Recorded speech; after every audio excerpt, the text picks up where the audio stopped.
wonderful family, and JR is here today to share a little bit more of his story. Now, it was a chapel that we had an emphasis on our First Nations people, and he spoke a little bit about his history and how he has a connection there as well.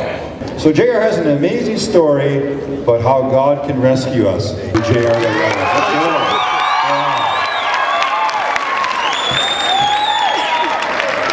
and most importantly, I love my beautiful, actually, Karen, come up here for 1 second, please.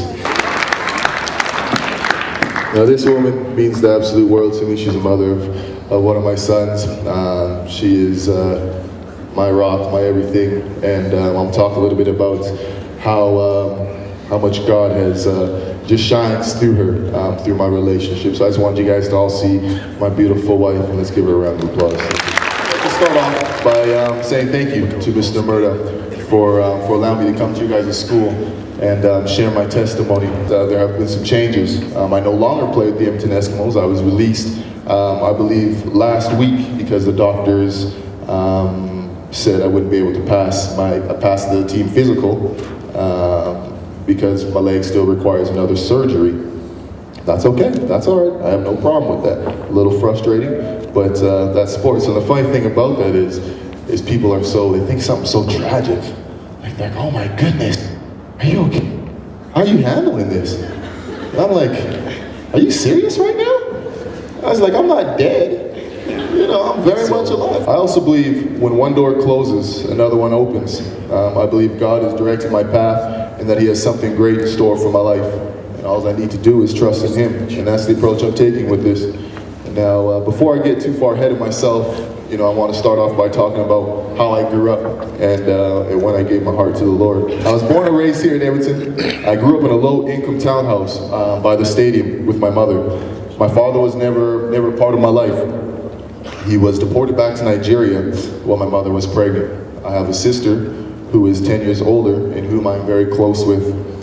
As a single mother, my mom tried to raise me the best that she knew. My mother was victim of being part of boarding school when she was younger. Being an Aboriginal person in the boarding school was absolutely horrible. Because of a medical condition, my mother wasn't able to have full control of her bladder. Every time she had wet the bed, they would make her stand in the middle of the room and put the sheet that she had peed on over her head. They made her cut her long, beautiful hair and tried to make her lose her native tongue. Now, as a result of this, my mother had a lot of built-up anger and hurt. She didn't know how to deal with this burden, so she turned to drugs and alcohol. For most of my upbringing, this was a major problem that not only my mother struggled with, but also my family as well. At a young age, I was exposed to seeing drugs in my house. I can remember one time when I was about 10 years old, I was getting ready to take a bath, and as I'm about to climb into the bath, I looked to the edge of the tub, and I seen 2 used needles. Now, I don't care what anyone says, no kid should ever be exposed to seeing that, but for some, that's a sad reality.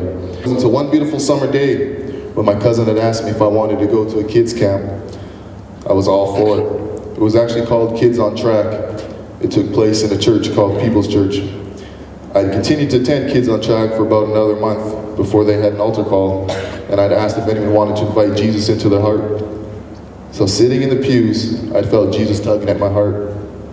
I'd raised my hand, I went up to the front and prayed the most important prayer I would ever pray. It was that day I'd asked the Lord to come into my heart. Then and there, I'd finally found the Father I'd longed for. A Father who would love me unconditionally and would never leave me or forsake me. No matter what you do wrong or how far you stray, don't allow the enemy to deceive you into believing that God's grace and love cannot cover you. God's love and forgiveness is greater than any circumstance we can find ourselves in or any sin that we commit. Jeremiah 29:11 says, "For I know the plans I have for you, declares the Lord, plans to prosper you and not to harm you, plans to give you hope and a future." Some would say I lived, the dream. I became a professional athlete, but it came at a high price. I jeopardized my relationship with God, with my beautiful wife and family. So for you guys that think it's all glamour in the professional world, it isn't. There's a lot of temptation that we are faced with, and I'm sure you guys will be faced with that are in this world. But just know that when you stray from God, it feels so good to get back in His presence because He is a forgiving God. And you know, I've had many bumps in the road, and I know that God is there for me, and He will never forsake me. So I just want to say thank you guys for allowing me to come.